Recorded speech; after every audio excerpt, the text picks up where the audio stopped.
What is going on, y'all? Welcome back to the channel. This video was supposed to come out a few days before, but I have had a lot on my mind, so I couldn't really get it out. And there was a lot going on throughout this fight week, mainly because Ian Gary has been an annoying prick, to say the least, and we all just want to see Islam Makhachev destroy Ian Gary. But yeah, regardless of that though, I'm going to be giving my late predictions for every single fight on this card, starting with the early prelims, ending with the main event. So without wasting any more time, let's jump right into the video. So we start off this card with Jerimiah Wells and Mytybek Orolbai. Now, I gotta ask the matchmakers regarding this fight, why in the world is Mytybek Orolbai fighting Jerimiah Wells? You know, I think beating Uros Medic and Tawfiq Musayev alone should really propel Mytybek Orolbai, at least against someone who is close to the top 15, if not in the rankings. Why is Mytybek Orolbai fighting Jerimiah Wells? Alright, Jerimiah Wells, his only good win as of recently is against Themba Gorimbo, and I can't even say it's a good win in all honesty, because Themba Gorimbo is absolute butt cheeks. So, I'm gonna go with Mytybek Orolbai to just Uga Chaka his way through, and just ragdoll Jerimiah Wells. I know that Wells is a really strong guy, but that's all he has, and I think in terms of technique, Mytybek Orolbai is just far superior, and I think he can get the job done over someone like Jerimiah Wells at this point in his career. Now, we move on to Neil Magny and Ramiz Brahimaj. You know, I'm gonna be real with you guys. I have no idea why Ramiz Brahimaj is looked at as the favorite. Alright, according to the UFC website, he's like a minus 145. I don't really understand that whatsoever. I think Ramiz Brahimaj, his only good weapons are like the left high kick and the guillotine choke. I don't think either of those things are really going to work against Neil Magny. Neil Magny, I understand that he has been losing a lot of fights recently, but those are to the elite level of the division, such as Carlos Prates and Yaroslav Amosov. And realistically, Neil Magny, I don't think he's going to get guillotined by Ramiz Brahimaj. I think Neil Magny is going to be too tall, too lanky, and too tricky to really get a dominant position in the grappling for Ramiz Brahimaj, who, again, outside of the guillotine, he doesn't have much to offer. So I'm going to go with Neil Magny to get the job done. And if Ramiz Brahimaj, like, maybe I could see him, like, throw a couple of leg kicks against Neil Magny, but I just don't really see any other path to victory for him. So, give me Neil Magny to get the job done. I'm going to say by crafty 30-27 decision, where he's just clinch wrestling against the fence, and on the feet, he's just completely neutralizing Brahimaj, because Brahimaj does not have the power or the combinations to really get past the long reach of Neil Magny. Now, let me tell you guys something. I have no idea who Fernando is, but just because Rafael Tobias lost to Dr. Nergaje, I'm going with Fernando. Alright, that is the technical breakdown for this fight. Rafael Tobias, I thought that he was going to beat Dr. Nergaje a couple of months back, but in that fight, he just looked incredibly slow, incredibly sluggish. He does have some good grappling in his back pocket, but, like, realistically, though, like, I don't really see him getting a takedown, because he couldn't fucking take down Dr. Nergaje, of all people. And I think that if Fernando, assuming he has any sort of striking capabilities, he should be able to outstrike Rafael Tobias, who just swings a bunch of arm punches out there, hoping to chin you. But realistically, though, Fernando, if he does have some technique, then he should be able to outstrike Rafael Tobias for at least 3 rounds of this fight. So give me Fernando to get the job done. Now we move on to Vicente Luque and Treason Gore. I say this hesitantly, but I'm going to go with Treason Gore. I was really impressed with how he looked against Azamat Bekaev. Now, maybe Bekaev's not as good as we all thought. Alright, maybe that's the case. Alright, but we'll find out this fight. And in that fight with Azamat Bekaev, Treason Gore took a lot of punishment early on, and then eventually built back into the fight, throwing a couple of calf kicks, and then eventually getting a guillotine choke once Bekaev's legs were completely cooked. And, like, Treason Gore, he kind of showed that he has a lot of durability and heart. And at this point in Vicente Luque's career, I don't know if he can get into a dogfight with Treason Gore, right? Unless Vicente Luque just finishes him in the first round, which is possible. He does have some power in his hands. But I've seen Treason Gore take absolute beatings in the past. Like, even when he fought Marco Tulio, yes, he got completely destroyed, but, like, Marco Tulio was lighting him up with some crazy shots, and it was a miracle as to how Treason Gore lasted that long. And I think that Vicente Luque, I don't see him doing that. It's going to take, like, 1 or 2 punches from Vicente Luque to really get things going, and he's a lot slower than a lot of the guys that Treason Gore has been fighting. Now, maybe it's lighter band skill, and Vicente Luque is just that much better compared to Treason Gore. But it's not like Vicente Luque is in his prime. Like, again, if this were prime Luque, I would pick him in a heartbeat in this matchup. But I don't think this is prime Luque anymore. I think that Vicente Luque, he's going to be really reliant on getting an early finish. And if this fight goes past, like, the 2nd or 3rd round, I could see Luque getting hit with one good shot and immediately covering up, because he hasn't been the same ever since he lost to Jeff Neal. But either way, though, I'm going to go with Treason Gore to get the job done. I'm going to say by round 2 submission. I think that he's going to drop Vicente Luque and then go for a signature guillotine choke. And then he's going to get another good win in the early prelims of UFC 330. Now we move on to Donte Johnson and Eric McConicco. You know, I want to pick Eric McConicco, but the problem is, the UFC obviously want Donte Johnson to win this fight, and I don't really have a good reason as to why I would pick Eric McConicco, alright? Like, I know that Donte Johnson is not really good, alright? I believe that he's gonna get fraud-checked eventually, but given the fact that Eric McConicco is just mid at everything, like, I just don't really have a good reason to pick him, right? Now, maybe Eric McConicco can last all 3 rounds and make it a crafty decision against Donte Johnson. But I think Donte Johnson does carry a lot of power in his hands. That is one thing he can do well. And he is training at Extreme Couture, and he's rapidly improving because he's young, and he's training with some of the best guys in the middleweight division. I really don't want to pick Donte Johnson, but I'm going to go with Donte Johnson because I don't know what Eric McConicco does all that well. All right, like, even when he wins, he's just barely doing enough. Like when he beat Cody Brundage and Rodolfo Vieira, who at this point I kind of figured out that Rodolfo Vieira is absolute butt cheeks. So I'm going to go with Donte Johnson. I'm going to say by decision. I don't think Donte Johnson's going to make drastic improvements to where he can flatline Eric McConicco in the first round, but I think he can get the job done at this point in his career. So give me Donte Johnson against Eric McConicco. Now we move on to Charles Johnson and Eduardo Chaplen. I have no idea who Eduardo Chaplen is. Apparently he's filling in on short notice after Jose Ochoa pulled out of this originally scheduled bout. But give me Charles Johnson to get it done, alright? You can't really beat someone like Charles Johnson without a full training camp. I know that Charles Johnson has been losing a lot of fights recently, but that's against really good guys like Asul Mabayev. I know he lost to Perez, and he lost to... Who else was there that he lost to? Tamarov? Yeah, like, those guys are really good. And unless Eduardo Chaplen is at that level, I don't see him getting a victory against Charles Johnson, especially on short notice. So give me Charles Johnson to get the job done. I'm going to say by crafty veteran decision, all right? Maybe Eduardo Chaplen's the next big thing, but I doubt it for this fight. Now we move on to Chidi Njokuani and Yoel Alvarez. I'm going to go with Yoel Alvarez on this one. I don't want to pick Chidi Njokuani ever. Like, every time I do, he just finds a way to lose fights. And in hindsight, picking him to beat Carlos Leal might have been the worst picks I've ever made of all time.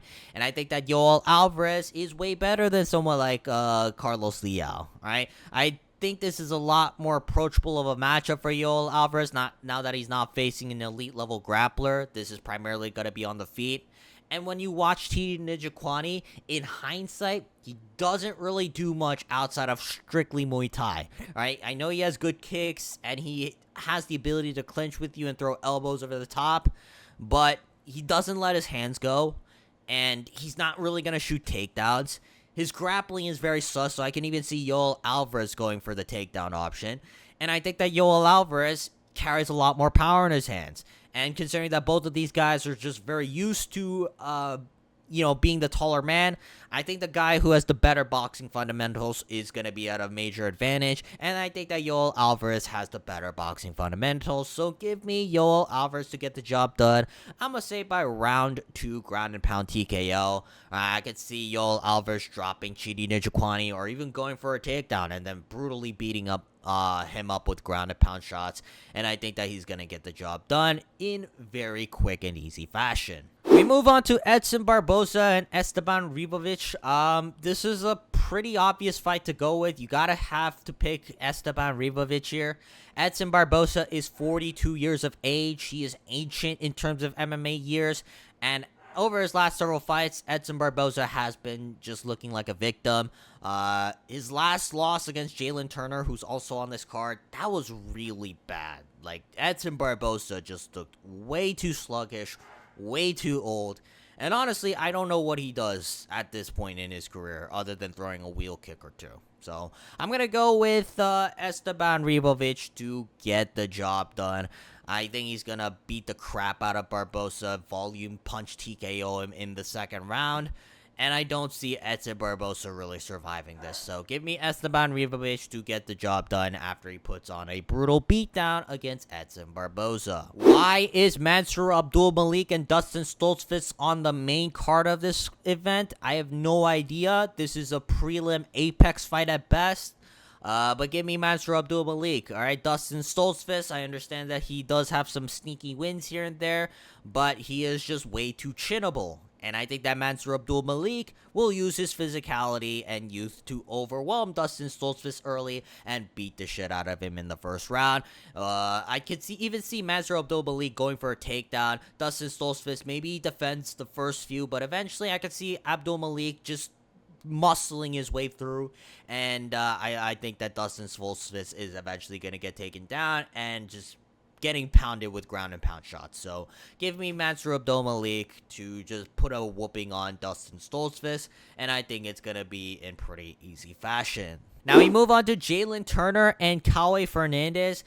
Here's the thing about this fight. I want to go with Kaue Fernandez. I think he's more dedicated to his game. And compared to Jalin Turner, I can even say that he's a lot more active, but I don't think Kaue Fernandez's style really matches up against Jalin Turner all that well. Alright, Kaue Fernandez, he's very used to being the tall guy, throwing kicks at range, and just blitzing in and out. I don't think that shit's gonna work against Jalin Turner. Alright, Jalin Turner is way bigger than Kaue Fernandez. And if you really look at Kaue Fernandez's wins, it's against Guram Kutateladze. It's against someone like Harry Hardwick, who is kind of trash at the end of the day. And I think that Jalin Turner, yes, he has a questionable heart. Yes, it's like a wonder as to whether or not he's going to retire again.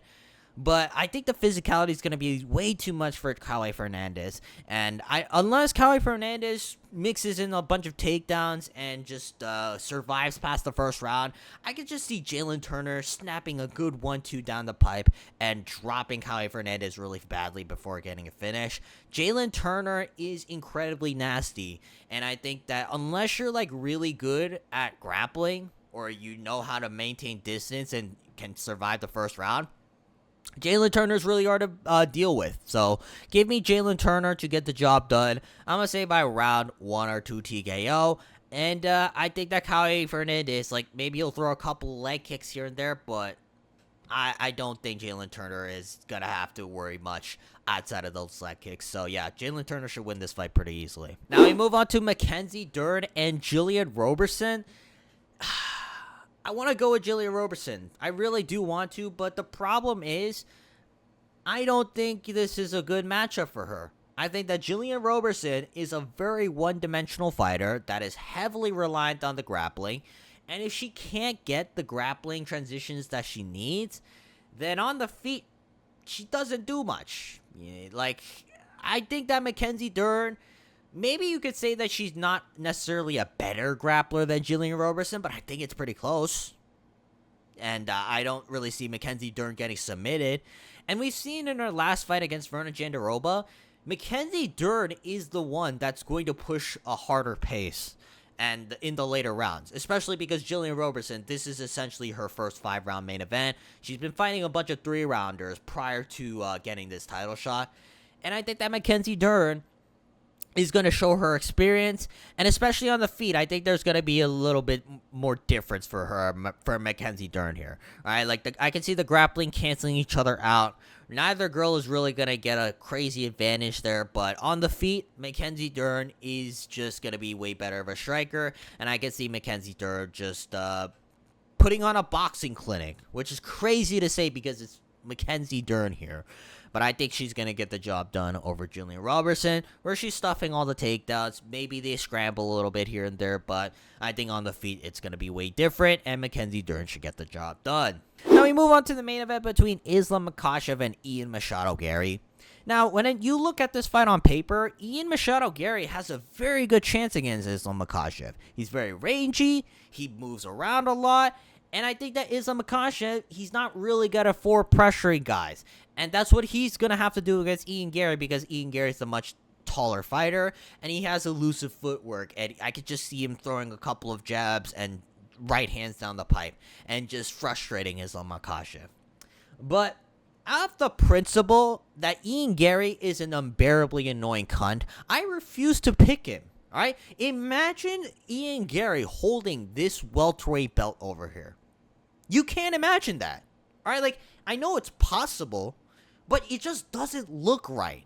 Like, you're telling me, in a division full of killers like Carlos Prates, Michael Morales, you can even say JDM technically, like, I know he hasn't been doing all that well, but my point is, there are so many good contenders in the welterweight division, and you're telling me, out of all of those guys, Ian Gary is going to be the one to beat Islam Makhachev.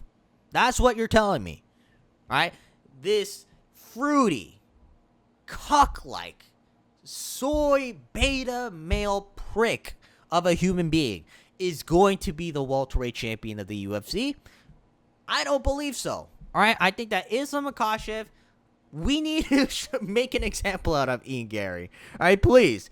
I know that he's been destroying all my favorite fighters, which is why I've been hate-watching Makhachev low-key.